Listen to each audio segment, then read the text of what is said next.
Welcome. In this video, I'm going to show you some very important settings for your Galaxy S24 Ultra to improve your Wi-Fi performance, to get the most out of your camera, and even better, to connect and send files to any phone, including iPhones. But anyways, that being said, as always, let's begin with one of the most useful settings on the phone. If you go to the settings and go all the way down to device care, you will find an overall profile showing you your device health. Now, if you scroll down to performance profile, you will find two options: standard, which is the one you have turned on by default, and light. There is a very big difference between the two. On standard, if you're doing something demanding with the phone, you will get as much performance as needed, but at the expense of battery life and, most importantly, temperature. But if you turn on light, like I do, you will get almost as much performance, but without sacrificing temperature or battery life. I highly recommend you turn it on. Now, you also have this other option called Automatization, which basically takes care of the device automatically in the background, so you can ensure a longer lasting performance over time. Sometimes devices lose a little bit of performance over time due to bad treatment, and this tries to prevent it. As you can see, you can auto restart the phone, which is part of the process, automatically when needed, or scheduled so it doesn't bother you as much. But well, that being said, let's move on to something a little bit more impactful. Let's go back to the settings, go all the way down to Advanced Features, and then click on Advanced Intelligence. This is where you'll find all of your AI features on the S24 Ultra. Each one of these individual settings turns on an AI feature that's available for you for free with the S24 Ultra. So if we click on phone, as you can see, it greets us with a live translate page. If you turn it on, you'll have access to live translation. So if you're calling someone that speaks a foreign language, for example, German, but you don't speak German, you speak English, you can actually select your language, that person's language, and make an automatic translation of that phone call to your language so you can understand what the person is saying. Then if you click on Samsung keyboard, you actually have the same option, but for text. If you click on chat translation and you turn it on, you'll have the same feature as live translate for phone calls, but for chats. So if you're talking through text with a German person and you don't understand German, you can actually translate their messages in real time so you can have smoother and better communication with that person. We also have AI on the Samsung Notes, so if we turn it on, we'll have access to a lot of new functionality. In fact, let me show you. Let's go to the Notes app here. If you have any random note, you'll find a new icon, the AI icon, you'll see all over the system. And if you click it, you'll get a new sub menu with everything AI related you can do to that note. So you can auto format it to any format of text you want. Maybe you want to make it more formal, more casual, depending on who's going to read it. You can summarize it in a very fast manner. As you can see, it gives you the most important bullet points of that text, of that note. You can correct the spelling on the text. So if you know you've made some mistakes, you can tap there and automatically correct it. And last but not least, you can translate it to any language you want. A little bit more interesting is the AI features on Samsung Internet. So if we click here and go to summarize and turn it on, you will be able to summarize entire websites on your Samsung browser. In fact, let me show you. Let's go to Samsung Internet. As you can see, I have a GTA 6 news article opened up. If we go to the little AI icon at the bottom, there's a new tab called Summarize.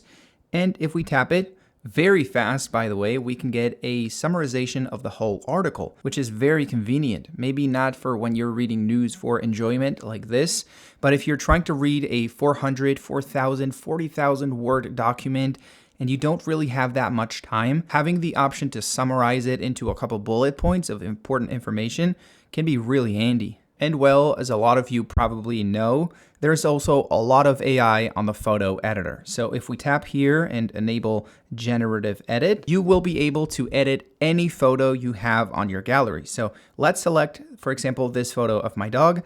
If we go to the edit button here on the bottom and we click on the blue AI icon you'll see all over the system in this video. You'll have access to a new editing tab on the phone, which may not seem like an editing tab because there's not a lot of options, but that's because it's all done automatically by the phone. So let's say you want to remove the tree on the back. You just have to tap on the tree, hold, and the phone is automatically going to understand, okay, there's the bottom of a tree, you wanted to select it, and you can move it around, make it smaller, make it bigger, move it from different places. You can put it in the front of the image. You can actually even delete it. So if you tap on the delete button and generate a new image, in a couple of seconds, you'll see a completely new image, very similar to the previous one, but without a tree on the back.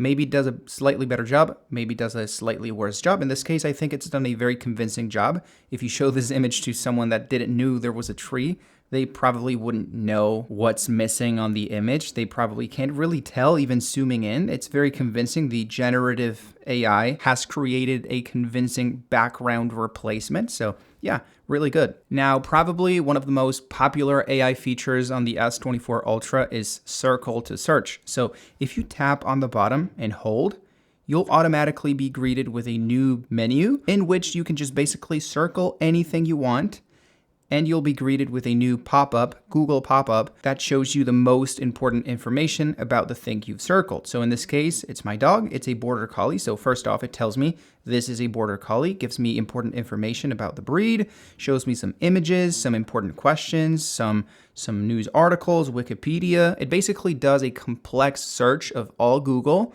and it brings it all to one page so you can comfortably choose what you want to see, the most important information on the internet, all in one page. Now, something a lot of people don't know is that you can actually use circle to search to translate any text on your display. So if you tap and hold on the bottom, and instead of circling the text, you tap on it, you can actually automatically select a text, hit translate, and you'll be greeted with a Google Translate menu with which you can very conveniently translate that text to any language. Now, probably one of the most hidden AI features a lot of people don't know about is the AI drawing tool. So if we go to the edit button again, but we hit on this little icon on the bottom, the drawing icon, and we click on this button right here to select the pen, we can actually choose from 4 different types of pens. Previously, it was 3 different types of pens, the normal pencil, a slightly thinner pencil, and an ink pencil. But now we have a 4th option, the AI pencil. So if we select the AI pencil and we start drawing something, for example, let's draw an ice cream. I'm going to try to do my best to make it look and feel like an ice cream. Automatically, there we go. As you can see, the phone understands the first results are, I don't know what this is, but these 2 I'm pretty sure are ice creams. It understands I'm trying to draw some sort of ice cream, and it basically gives me default drawings of an ice cream that are probably going to be a little bit better than my drawing. So I can basically select it and automatically have a much better drawing of an ice cream that I can make bigger, smaller, and paste it anywhere on the screen. Now, all of these AI features are very cool, but what about privacy? I know a lot of you are concerned with your data, your privacy, not giving your photos, videos, text messages to Google or Samsung so they can use them for whatever they want.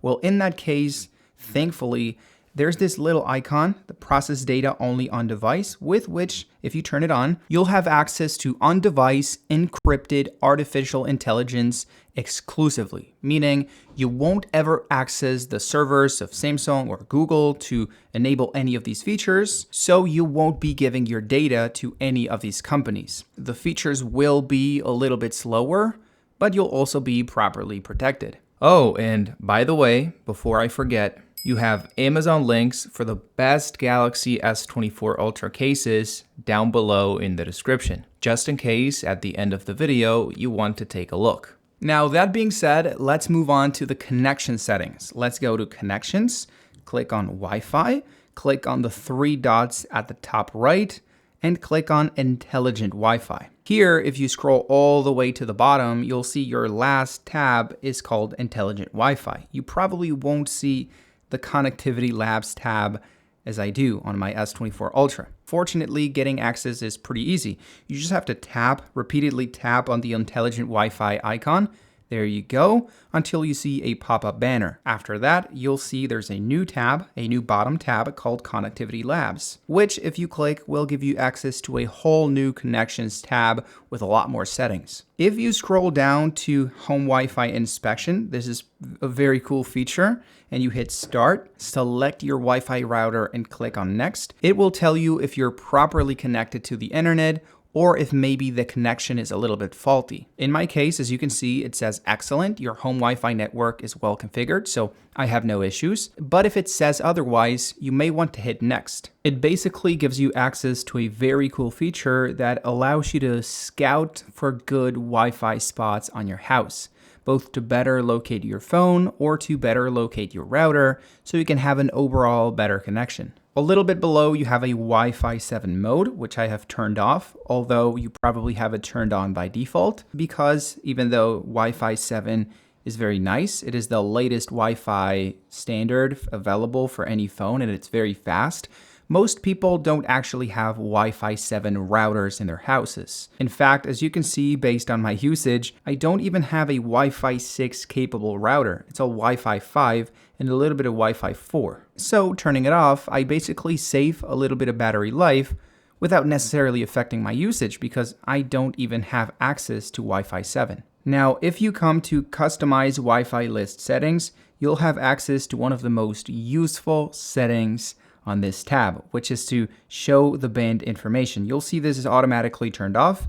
I heavily suggest you turn it on, because if you do, now on your Wi-Fi tab, you'll be able to see if you're connected to the 2.4 gigahertz band or the 5 gigahertz band. As you can see, I just switched between the two, and this is very useful information. You see, the 5 gigahertz band is much faster, lower latency, and overall more reliable than the 2.4 gigahertz band. So knowing the band you're connected to can really give you some peace of mind when you're about to do something important.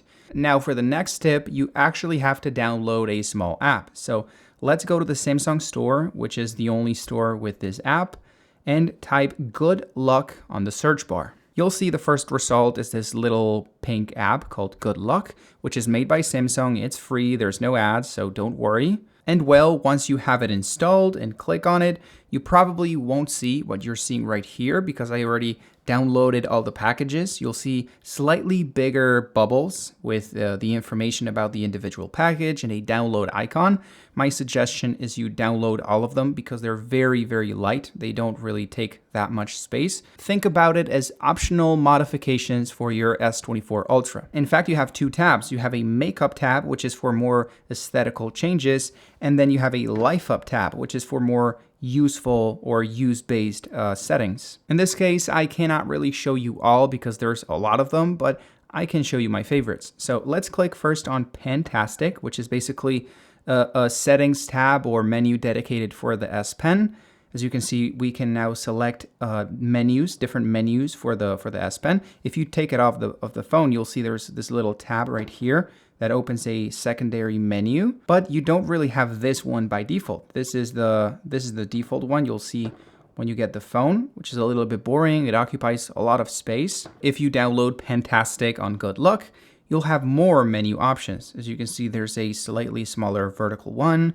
There's the circular one that I'm using. There's a slightly more circular but more professional one. This one right here is my personal favorite. It's the one that I like to use. Very handy, very small, very convenient. You can also select the cursor design. So by default, you have a little circle, very, very tiny. You can now also select an arrow, make it bigger, make it smaller. You can select a heart, a drawing. This one, in my opinion, is a little bit gimmicky, but hey, you can use it. It's fun, it's casual. And as you can see, very conveniently, it still has an arrow at the top, so you can still be precise with the S Pen, even with the crocodile drawing. You have a bunch of these fun cursors, and you also have a custom cursor. So you can actually take a selfie, go to your gallery, select the selfie, make it bigger, and basically use your face as the S Pen cursor. Now let's click on Wonderland, which basically gives you a little bit more customization for your wallpapers. If you click on Create Your Own Moving Wallpaper and select a background, like a landscape, for example, you can of course leave it as is, as you normally would,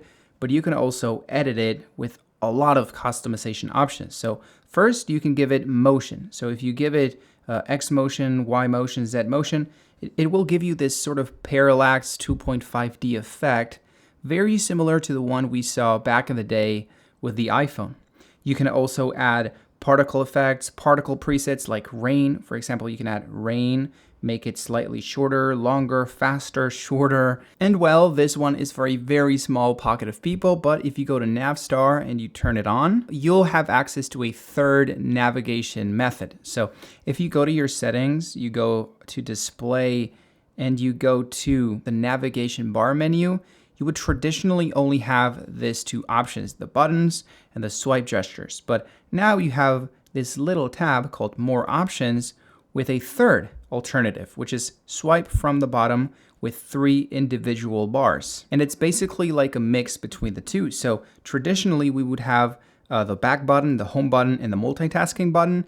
In this case, we have the back gesture, the home gesture, and the multitasking gesture. So if you swipe here, you'll go back, swipe here, you'll go home, and if you swipe here, you'll access the multitasking. I personally find it a little bit confusing. I much rather use the normal swipe gestures, but for those of you who liked the old swipe mechanism, you can access it on the S24 Ultra. Now let's stay on the display settings for a little bit longer because there's a lot of very interesting things to show. So first off, as always, we have the light mode and dark mode. A lot of people think or say the dark mode saves a little bit more battery life.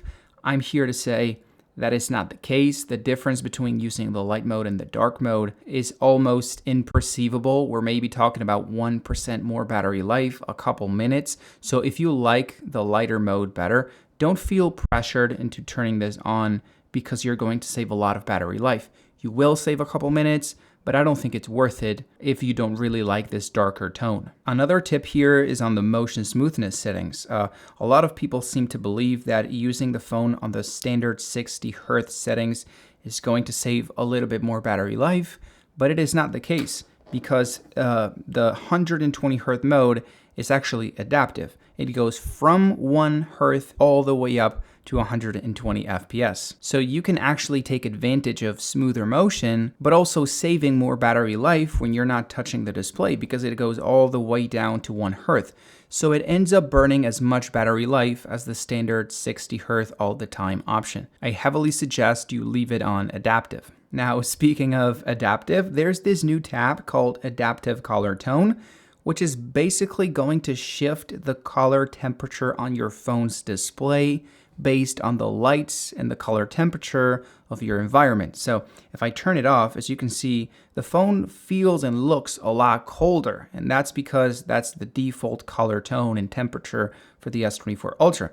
If I turn it on, as you can see, it goes a little warmer because my room right now is a little bit warmer. This is not life-changing and it's not going to save your vision like a lot of people say, but it is going to make the phone feel a little bit more comfortable to use, especially at night. Also, here on the screen resolution settings, you'll see that by default you have Full HD+, which is 2340 by 1080. I heavily suggest you try increasing it to Quad HD+, which is 3120 by 1440, and see if you notice the difference. Because this is going to burn a little bit more battery life. It is a little bit more demanding and consuming. So if you don't really notice the difference, maybe you can stay at 2340 by 1080. If you do, then yes, I suggest you leave it at 1440. Now this is probably my favorite setting on the display tab, the camera cutout settings. So a lot of apps have this little annoying tab at the top, which is basically there to hide the camera cutout, but it looks a little bit inconsistent with the rest of the apps and the system. Actually, let me give you a small demo so you can see how it looks. Let me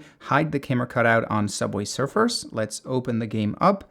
As you can see, it has this little annoying black bar at the top, which is very inconsistent because it's not there on the normal menu system. It's not there on the rest of the apps on the phone. So it looks kind of out of place and makes the phone feel cheaper. Now, this has a very easy solution. If we tap on the game and hit Show Camera Cutout, this will automatically get fixed. We will have a full screen Subway Surfers showing the camera cutout and giving us a much more consistent experience with the rest of the system. Now, that being said, let's move on to the camera settings. The first thing I want to touch on is the resolution of the images, because by default, as you can see, you'll have 12 megapixels enabled, which gives you access to all of the cameras from the 0.6x all the way to the 10x. So you can access all of the functionalities on the S24 Ultra. But if you click 50 megapixels, which is another resolution that's enabled on this phone, you'll only have access to the main camera and the 5x camera.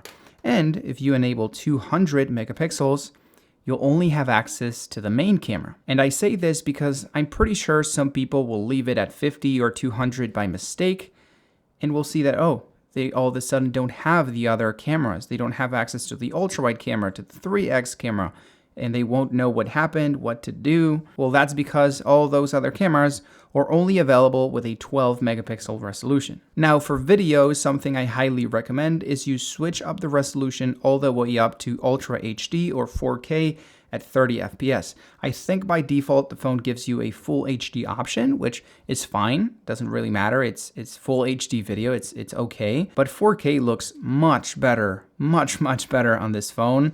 And it doesn't really occupy that much space. The phone has a lot of storage, the videos are properly compressed, so I think it won't be irresponsible to switch it up to 4K, and videos will look much better. Now, something that's a little bit annoying at first is that you have video, photo, and portrait mode options on the main menu, but for everything else, you have to hit on the More tab and select any of the other modes available for the phone, like Pro Photo, Pro Video, Night Mode, Hyperlapse, and a lot of these modes are useful. Sometimes people use some of these modes more than they use the main ones on the main menu. So something you can do, and a lot of people don't know, is you can actually hold on one of these things and move it to the main menu if you know you're going to use it often. In my case, I don't really use the food mode very often, but I do use slow motion video, so I'm gonna put it right here. I do use dual recording, so I'm gonna put it right here.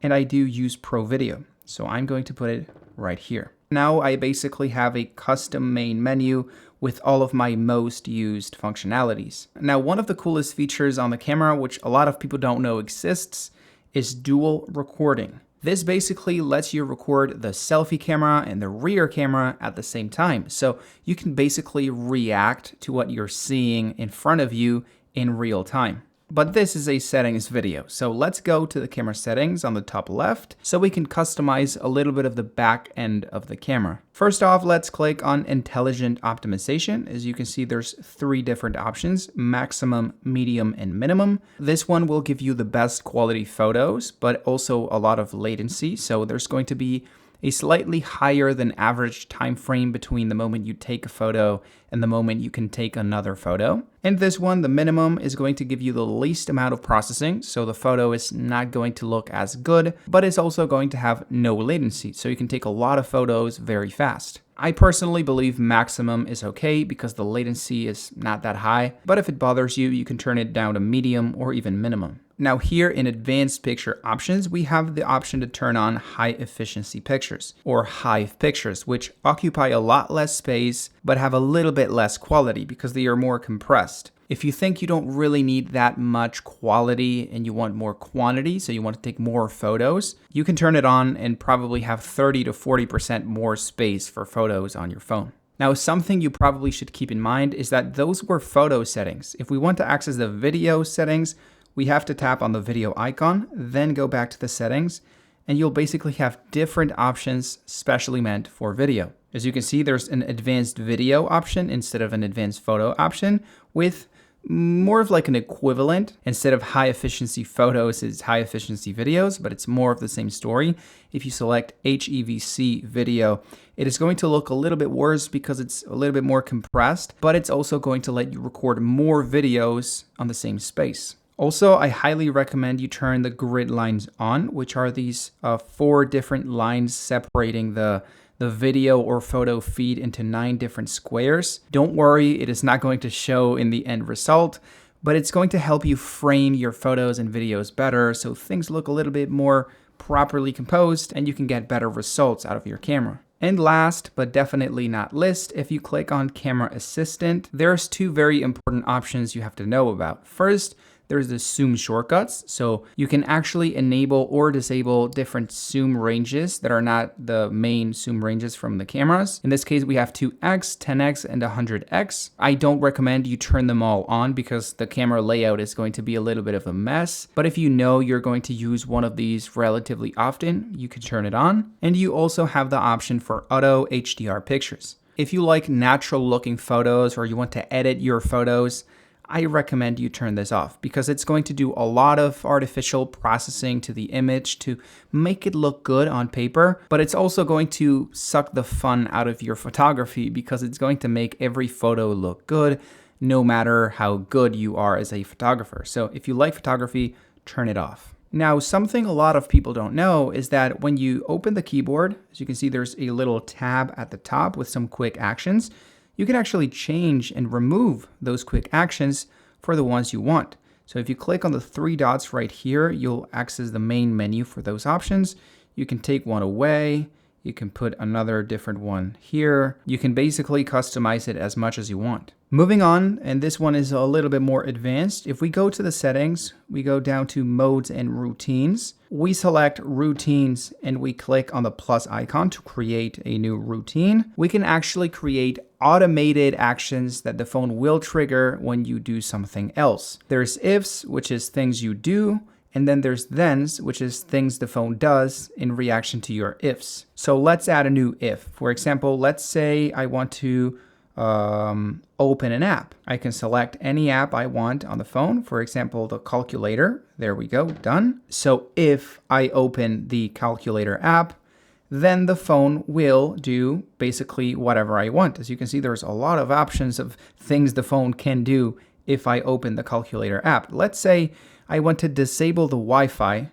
There we go. If I open the calculator, let's save it. Let's call it calculator. Let's give it a yellow color, hit done. And now we have a new operational routine. So let me actually demonstrate it. As you can see, the Wi-Fi is on. You can see it right here. If I open the calculator app, there it is. The Wi-Fi will automatically turn off. But if I leave the calculator app and we wait for a couple seconds, the Wi-Fi, there it is, the Wi-Fi will turn back on. And the cool thing about this is that there's really no limit to how many routines you can have enabled at the same time and how complex the routines can be. So we can actually go back to the calculator routine, we can hit on edit, and we can add as many ifs as we want or as many thens as we want. For example, I can add another app. So if I go to app opened and I select the calendar, for example, there we go. Now I have an updated routine with two different apps that will trigger for the Wi-Fi to turn off. As you can see, the Wi-Fi is on. If I go to the calendar, the Wi-Fi will automatically turn off, just like it did with a calculator. And as I leave the app, eventually the Wi-Fi will, there it is, the Wi-Fi will turn back on. But anyways, now that I've taken the S Pen out of the phone, let's go take a look at the S Pen settings on the S24 Ultra. So let's click on Advanced Features. Let's click on S Pen. Here is where we will find all of the settings regarding the S Pen. So first off, you'll see there's an Air Icons menu. I suggest you turn it on. There's a lot of Air actions you can use with your phone, both in the system and in specific apps. As you can see in this menu, we can see how many apps are supported by the S Pen and what kinds of things we can do inside of each one of those apps. For example, say I want to screen write something on the display. Well, I just have to make this movement that I get displayed on the phone, and I automatically get greeted with the drawing display that I would have normally accessed with the pop-up menu. But I feel like most of the cool features we can use on the S Pen are actually on the camera. So if we hold the button right here on the S Pen, we basically go straight to the camera. We can switch modes just like this. If we double tap it, we can go to the selfie camera all the way back to the rear camera. And this is probably the most simple, but also probably the most effective feature, is that if we tap the button right here, the phone will take a photo. As you can see, it's a night photo because it's facing the desk, but it would normally be a normal photo with any camera you've selected. We also have this little menu called When S Pen is removed, which will give you 3 options. Number 1, to open an air command out of all the ones we saw previously. The other one is to create a note automatically. And the third, which is the one that I have enabled, is to do nothing. Then if we click at the bottom on More S Pen settings, there's 2 things you should probably enable. First off, keep S Pen connected. This basically enforces the connection between the phone and the S Pen. Sometimes if you have this setting turned off, they can disconnect if the S Pen gets too far, so I suggest you turn it on. And then this one, When S Pen is left behind, is probably one of the coolest and most useful features on the phone. And it's for some reason turned off by default. If you turn it on, the phone will notify you if you lose the S Pen. So imagine you're in a restaurant, you've been drawing something on the phone, and you accidentally leave the S Pen on the desk. The phone will send you a notification, a pop-up menu, and make a sound telling you you've left the S Pen behind, so you can go take it back. I'm pretty sure this will save a lot of you from losing the S Pen eventually. Now for the next couple settings, we actually need to enable another secret menu. So if I scroll all the way to the bottom of the settings, as you can see, there's an option called Developer Options. You probably won't have that enabled on your phone. For that, you will have to go to About Phone, click on Software Information, and then tap on Build Number 8 times. So 1, 2, 3, 4, 5, 6, 7, 8. As you can see, it says Developer Mode has already been enabled or turned on. In my case, it says that because it had already been enabled, but for you, it'll say something different. The point is, you'll now have the developer options on your S24 Ultra. So if we click, this will give us access to a whole new set of settings, more meant for developers, hence the name, Developer Options. But also some of the settings can enhance your user experience as a normal person, not a developer. If you scroll down until you see Window Animated Scale, Transition Animated Scale, and Animator Duration Scale, you can actually change the speed of motion of the animations in the system. In all of these 3 options, by default, you'll see it's at 1x, which is already fast, don't get me wrong, but you can make it even faster. You can set it at 0.5x. Now, this is not turned on by default because on slower phones, less quality phones made by Samsung, it can actually make things look a little bit laggy because the phone hasn't had time to load things up before the animation ends. But on the S24 Ultra, since it's so fast and so powerful, you probably won't have any issues making the animations a little bit faster. For reference, you can compare it to your phone right now. This is how it feels to have the animation set at 0.5x. Everything feels a little bit faster, a little bit smoother, a little bit more instant than it does when having it at 1x.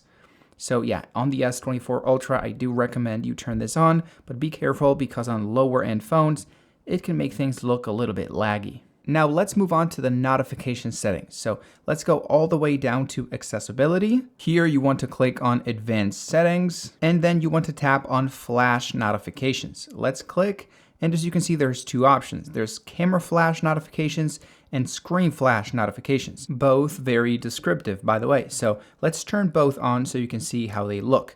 The camera flash notification is basically the flash on the phone beeping, so you can see there's a new notification on the phone. And the screen flash notification is basically the same thing, but on the display. I feel like the screen flash notification is a little bit gimmicky because it's as effective as a normal on-screen notification, but the flash notification can be very handy if you don't have the phone on you. Say it's laid down on a desk and you're not really looking at the display. With that option turned on, you would know you have a new notification because the flash would start beeping. Maybe it's not convenient to have it enabled in all apps, but since this is a very customizable phone, we can actually click here and select which apps have the flash camera notification turned on. So let's not select all apps, of course. Imagine you just want to do it for it's a stupid example, but the calculator, calls, and Call of Duty. Those are the 3 apps you really want to pay attention to. So you need to know, even if the phone is in an inconvenient position, you want to know if you're getting a new notification. Now this next one is very simple, but I wanted to get it out of the way. If you bring up the notifications tab, swipe down again so you can see the quick access menus, and tap on the flashlight, but instead of tapping, you hold, you can actually select the brightness of the flash. So if we turn it on, you can go from very, very bright to very, very dim, which is very convenient because I feel like most of the time you use it to go to the bathroom at 3 a.m.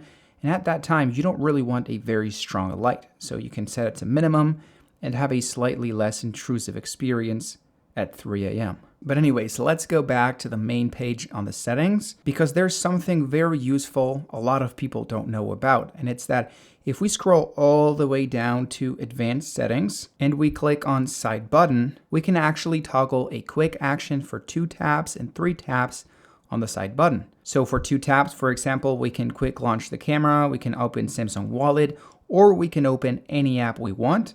In this case, it's kind of weird because it gives you access to pretty much every app you have on your phone and then the flashlight. I'm not really sure why they don't give you access to every other quick toggle you have on the main menu. That would be very handy, but no, it's just apps and the flashlight, which is the one actually that I have turned on. So if I double press the on and off switch, there we go. It turns on and off the flashlight. And then for 3 taps, you can wake up Bixby or bring up the power off menu. Going back to the home page on the settings, if we scroll down to home screen, we then scroll all the way down and tap rotate to landscape mode, we will have access to a landscape mode on the S24 Ultra, which is very convenient for when you're using the phone on landscape mode because you're watching a movie or playing a game and you don't want to do the inconvenient switching it back to vertical for one specific thing and then switching it back to landscape. You can always remain on landscape mode. You can do pretty much anything you want on the phone on landscape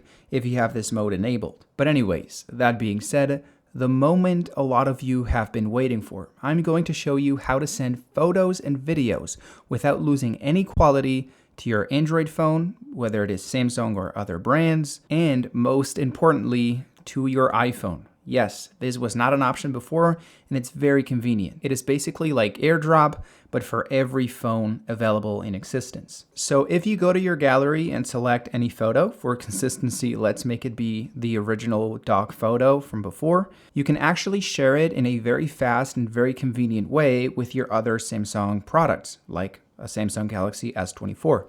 So if you tap on the share icon, the phone is automatically going to appear in the quick share menu, but you can tap quick share. The S24 is going to appear automatically, and in a very fast, convenient way, it is going to show up on the S24. This is basically like AirDrop for the iPhone. Now, unfortunately, this option is not available on other Android phones, and of course, it is also not available on the iPhone. Well, it was not available before, now it is. So if we click on the share icon again, and we go to quick share, we can actually create a QR code or link. There we go. So it's going to show up on the screen. It's like a little QR code made for Samsung, but readable by every phone. So you can basically make it show up on the camera of your iPhone. You click, and it's going to send you to a private link with which you can download the image you had on the S24 Ultra. As you can see, it previews the image. We can click download. It is 65.5 megabytes. And if we go to the original photo on the S24 Ultra, it also says it is 65.5 megabytes. So it's the original photo without any compression, without any quality loss. Once it's downloaded, we can actually send it over to the photos. So save image. There we go. And if we come to the photo gallery on the iPhone, we will find the original image with no quality loss. It takes the same space. It is as sharp, as good looking as the original one on the S24 Ultra. This is I'm not sure what it did with the brightness. This is very impressive. If you have any questions about the tips that I showed today, you can ask me in the comments. I'll be glad to answer all your questions. I hope you enjoyed this video. If you want a part 2 with more tips, please let me know by liking and subscribing. And of course, as always, I will see you in the next one.